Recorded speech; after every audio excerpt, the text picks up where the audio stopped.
Hello दोस्तों नमस्कार। स्वागत है आपका आपके यूट्यूब चैनल एग्जाम 91 पे। तो दोस्तों, जैसे कि एक बच्चे ने कहा कि सर जी गांधी युग से क्वेश्चंस गलत हो रहे हैं, गांधी युग करा दीजिए। तो आज उसी की चीज़ को ध्यान में रखते हुए आज आपके सामने जो है हम लोग यहाँ पे गांधी युग लेके आए हैं। और ये गांधी युग के वो सारे क्वेश्चंस हैं जो अब तक कहीं ना कहीं किसी न किसी पेपर में पूछे जा चुके हैं। तो इन्हीं सभी क्वेश्चंस को ये देखिए, ऐसा है, देखिए कुछ चीज़ें जो होती हैं कई बार पैटर्न के अलग पैटर्न पे चली जाती हैं। इन द सेंस, जैसे यहाँ पे ये ऑब्जेक्टिव क्वेश्चन में नहीं मिला, वन लाइनर में मिला, कोई दिक्कत नहीं है, आप वन लाइनर में ही करिए इसको। आपको सिर्फ याद करने हैं जितने भी क्वेश्चंस आपको यहाँ पे मैं प्रोवाइड कर रहा हूँ गांधी युग के, इससे एक भी क्वेश्चन आपको बाहर नहीं जाएगा। तो बस गांधी युग हमको सही से पढ़ना है और इस गांधी युग को जितने अच्छे से, मैं इसीलिए वन लाइनर में करा रहा हूँ, आप इसको दबा के पढ़िए, कोई समस्या आपके सामने नहीं आएगी। चलिए पहला क्वेश्चन देखेंगे। गांधी जी ने कानून की पढ़ाई की थी तो कहाँ से की थी? उन्होंने यूके से की थी। कहाँ से की थी? यूके, यानी कि यूनाइटेड किंगडम। ठीक। सत्याग्रह की शक्ति ने शक्ति पर जोर दिया था। तो सत्याग्रह की जो शक्ति थी उसने किस पर जोर दिया था? तो उसने सत्य पर जोर दिया था। महात्मा गांधी का जन्म कब हुआ था? गुजरात में हुआ था, 1869 में हुआ था। ठीक। और गुजरात के पोरबंदर नामक स्थान पर इनका जन्म 1869 में हुआ था। तो देखो, जन्म हुआ था, गांधी जी का जो जन्म है हुआ था कहाँ पे? तब 1869 में हुआ था। कब हुआ था? तब 1869 में। महात्मा गांधी की हत्या किसने की थी? नाथूराम गोडसे ने की थी। सत्याग्रही अहिंसा द्वारा विजय प्राप्त कर सकता है कैसे? अत्याचारियों की अंतरात्मा को प्रभावित करते हुए। तो सत्याग्रही जो होता है, सत्याग्रह का मतलब होता है आप बिना किसी लड़ाई झगड़े के सिर्फ चुपचाप धरने पे बैठ जाएं और मतलब अपनी बात को मनवाने के लिए। महात्मा गांधी के खिलाफ आंदोलन से जुड़ने का विरोध किया था किसने? खिलाफत आंदोलन से जुड़ने का विरोध किसने किया था? तो मोहम्मद अली जिन्ना ने किया था। चंपारण सत्याग्रह का नेतृत्व किसने किया था? तो महात्मा गांधी ने चंपारण सत्याग्रह का नेतृत्व किया था। गांधी के तीव्र औद्योगिकीकरण के विरोध में थे। भारत के तीव्र औद्योगिकीकरण के विरोध में कौन था? तो महात्मा गांधी थे। महात्मा गांधी दक्षिण अफ्रीका कब पहुंचे थे? तो 1893 में पहुंचे थे। और गांधी जी ने जो है अमेरिकी जीवनी लेखक ने लिखा था कि असहयोग भारत और गांधी जी के जीवन में एक युग का नाम बन गया। ये किसने कहा था? लुई फिशर ने कहा था। क्या? असहयोग भारत और गांधी जी के जीवन में एक युग का नाम बन गया है। ठीक है, तो ये किसने कहा था? लुई फिशर ने कहा था। अगला, महात्मा गांधी कांग्रेस के अध्यक्ष बने। कब बने? 1924 में। ये जो अधिवेशन है कांग्रेस का, ये हुआ कहाँ था? 1924 में, जिसके गांधी जी ने जो है अध्यक्षता की थी। ये कहाँ हुआ था? सभी लोग कमेंट जरूर करके बताना। रंग भेद के कारण महात्मा गांधी को दक्षिण अफ्रीका के पीटम्सबर्ग रेलवे स्टेशन की में प्रथम श्रेणी के रेल डिब्बे से सामान सहित बाहर फेंक दिया गया था। कौन सा साल था वो? तो 1893 में, क्योंकि तब भी ये वहां दक्षिण अफ्रीका में गए थे। महात्मा गांधी द्वारा भारतीय राष्ट्रीय कांग्रेस के अधिवेशनों का सभापति किया गया, सिर्फ एक बार किया गया था। कब? 1924 में। जगह का नाम आपको बताना है कि वो जगह का नाम क्या था। महात्मा गांधी ने किस जगह पे अध्यक्षता पहली बार की थी और आखिरी बार भी थी। वो गांधीवादी दर्शन का हिस्सा नहीं थे, तो वो व्यवसाय दर्शन का हिस्सा नहीं थे। 1917 का सत्याग्रह महात्मा गांधी का पहला सत्याग्रह था और भारतीय स्वतंत्रता चंपारण आंदोलन से एक बड़ा विद्रोह था। बंपारण आंदोलन से एक बड़ा विद्रोह था, तो चंपारण का जो विद्रोह था वो बड़ा विद्रोह था। महात्मा गांधी ने सत्याग्रह सभा की स्थापना की थी तो फरवरी 1919 में। विकेंद्रीकृत अर्थव्यवस्था की वकालत की थी तो महात्मा गांधी ने की थी। महात्मा गांधी के लिए भारतीय मानवता की एकता, इसकी आर्थिक स्वतंत्रता और खादी समानता का प्रतीक थी। तो महात्मा गांधी के लिए खादी जो है वो भारतीय मानवता की एकता, इसकी आर्थिक स्वतंत्रता और समानता का प्रतीक थी। महात्मा गांधी भाप से चलने वाले जहाज SS सफारी द्वारा दक्षिण अफ्रीका के कहाँ पहुंचे थे? तो डरबन में पहुंचे थे। गांधी जी ने जून 1904 में डरबन के बाहर बस्ती नामक एक समुदाय क्रियाशील मठ की स्थापना की थी। तो डरबन के बाहर फिनिक्स नामक बस्ती थी। कौन सी? फिनिक्स बस्ती नामक एक सामुदायिक क्रियाशील मठ की स्थापना यहाँ पे की थी। चलिए, रॉलेट एक्ट 1919 में शामिल किया गया था। किसके लिए? सुनवाई के बिना अनिश्चितकालीन तक जो है आपको हिरासत में एवं प्रेस के सेंसरशिप, उसमें मतलब प्रेस के ऊपर भी पाबंदियां लगा दी थी। ना दलील, ना वकील, ना अपील, ये टिप्पणी किससे संबंधित थी? तो रॉलेट एक्ट आया था 1919 में, ठीक। इसी के विरोध में जो है लाला लाजपत राय प्रदर्शन कर रहे थे, उनको लाठी से पीट दिया गया था, जिनकी मृत्यु हो गई थी। महात्मा गांधी ने रॉलेट एक्ट के विरोध में सत्याग्रह किस वर्ष में शुरू किया था? जब 1919 में आया तभी सत्याग्रह चालू कर देंगे। महात्मा गांधी ने अधिनियम के विरोध में लोगों से 6 अप्रैल 1919 को किस दिन, मतलब को एक दिन के लिए अहिंसक विरोध दर्शाने को कहा था? कौन सा था वो? रॉलेट एक्ट के विरोध के था, ठीक है।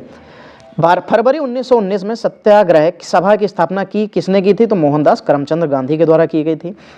गांधी जी ने जिस एक्ट या अधिनियम के खिलाफ लड़ने और सत्याग्रह शुरू करने का फैसला किया था, तो वो कौन सा था? तो वो रॉलेट एक्ट 1919 था। इतने बार ये शब्द आ जाएगा कि आपके दिमाग में छप जाएगा, छप। 1919 में पारित हुआ तो रॉलेट एक्ट पारित हुआ।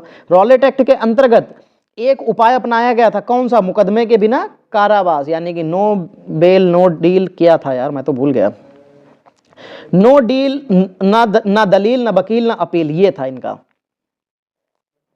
वह ब्रिटिश नीति जिसने लोगों को जलियांवाला बाग अमृतसर के एकत्र करने के लिए विवश कर दिया था। नहीं, यहां पे तो ये वाला क्वेश्चन का ऊपर नीचे कर दिया इन लोगों ने, यहां पे था रॉलेट एक्ट,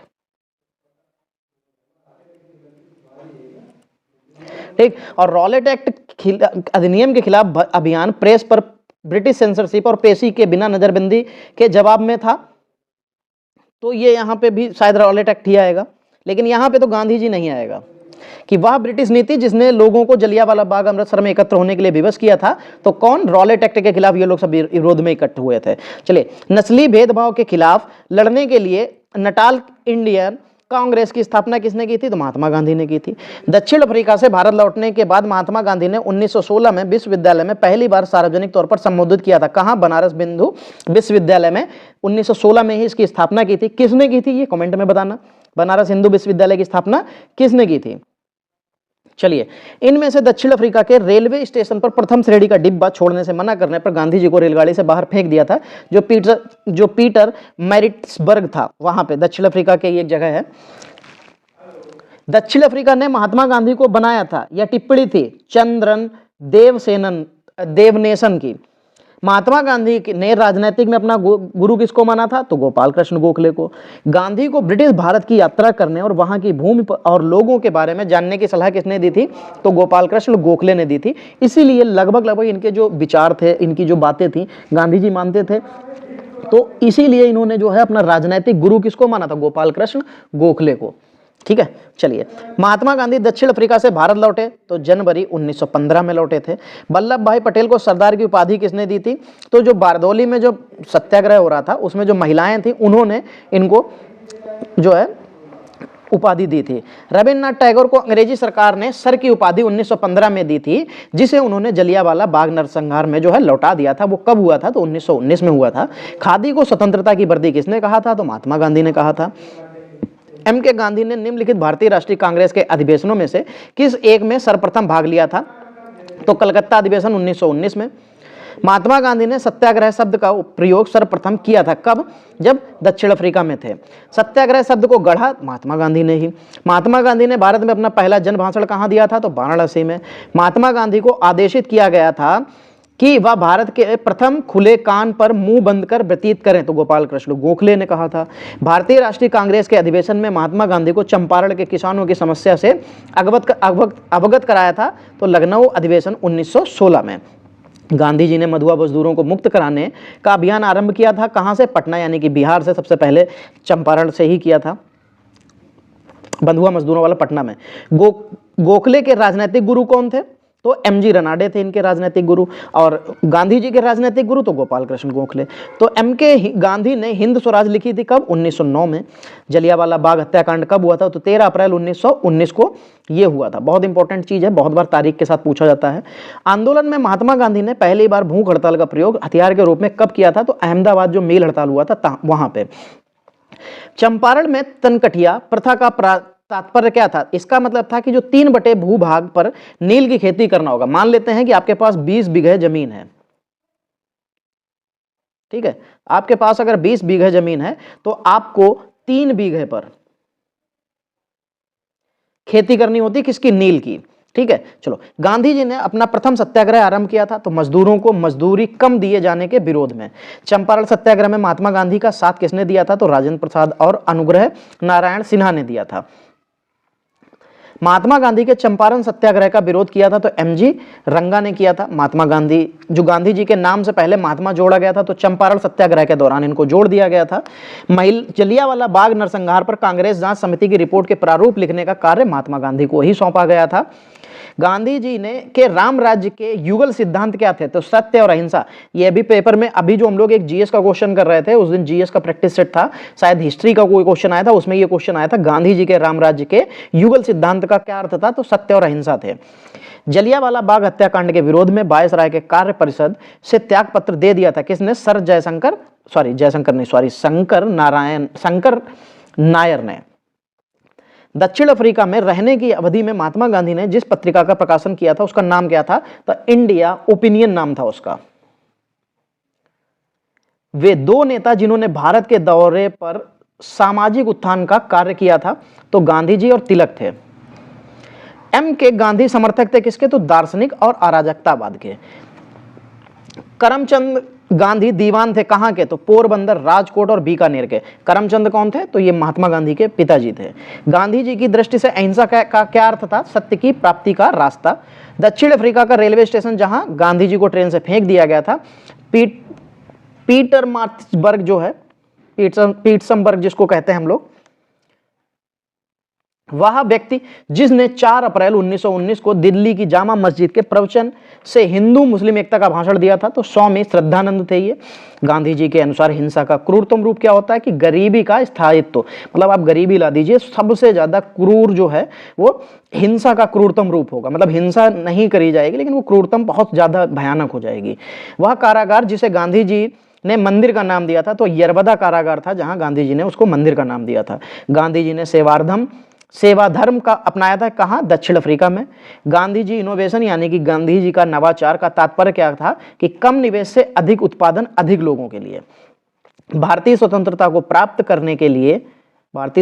प्राप्त के लिए निष्क्रिय विरोध करने के लिए जाने जाते हैं कौन? मोहनदास करमचंद गांधी। ब्रिटिश निर्मित उत्पादों पर गांधी का बहिष्कार प्रभावी हुआ क्योंकि ब्रिटेन भारत को एक बड़ा क्या समझता था? निर्मित वस्तुओं का बाजार समझता था। गोखले माई पॉलिटिकल गुरु पुस्तक, तो एम के गांधी, क्योंकि इनके ये पॉलिटिकल गुरु थे। एम के गांधी के अनुसार आस्पृश्यों का सामाजिक आर्थिक सुधार किया जा सकता है किसके आधार पर? उनके कुटीर उद्योग स्थापित करके उनका उत्थान किया जा सकता था, सुधार किया जा सकता था। गांधी जी की सत्याग्रह रणनीति में सबसे अंतिम स्थान प्राप्त है उपवास को। महात्मा गांधी के अनुसार राजनीति का तात्पर्य क्या है? कि जन कल्याण के लिए सक्रियता। महात्मा गांधी से संबंधित नहीं है, तो होम रूल इनसे बिल्कुल संबंधित नहीं था। होम रूल आंदोलन ये किससे संबंधित था? कमेंट में जरूर करना। बहुत बार पेपर में प्रैक्टिस सेट में होम रूल की स्थापना किसने की थी ये आता है, तो उसमें गांधी जी बिल्कुल शामिल नहीं थे। 2 लोग शामिल थे, वो 2 लोग कौन थे जरूर बताना। हरिजन सेवक संघ की स्थापना महात्मा गांधी ने की थी। रॉलेट एक्ट की प्रतिक्रिया के रूप में को राष्ट्रीय अपमान दिवस के रूप में आयोजित किया जाता है, तो रॉलेट एक्ट 6 अप्रैल 1919 में गांधी जी के सत्याग्रह के लिए आह्वान किया, जिसके खिलाफ अंग्रेजों ने नामक अधिनियम पारित किया। तो क्या नाम था उसका? Rowlatt act. सरकार के खिलाफ शुरू किए गए खेड़ा सत्याग्रह के नेता कौन थे? तो महात्मा गांधी थे। 1920 में केसरे हिंद का अपना पदक वापस लौटा दिया था महात्मा गांधी ने, केसरे हिंद भी कहा जाता था। महात्मा गांधी द्वारा संचालित आंदोलनों का जो सही क्रम है वो हमको देखना है कि क्या होगा। चलो, बस ये क्वेश्चंस थे, इनको आपको ऑप्शंस ना देके सीधे डायरेक्टली आंसर। तो चंपारण सत्याग्रह 1917, असहयोग आंदोलन 1920 और दांडी मार्च 1930 में। ठीक, चलिए, तो यही पूरा जो है पैटर्न था आज आपका। ये पूरा पैटर्न गांधी युग से संबंधित था और गांधी युग इससे बाहर आपको कहीं भी लेके नहीं जा सकता। तो इतना आप अगर गांधी युग को ये पूरी अगर वीडियो आप 2 से 3 बार देख लें तो इससे ज़्यादा बाहर आपको गांधी युग कहीं भी लेके नहीं जाएगा। चलिए, आज के लिए इतना ही रखेंगे, मिलेंगे अगली क्लास में, तब तक के लिए जय हिंद।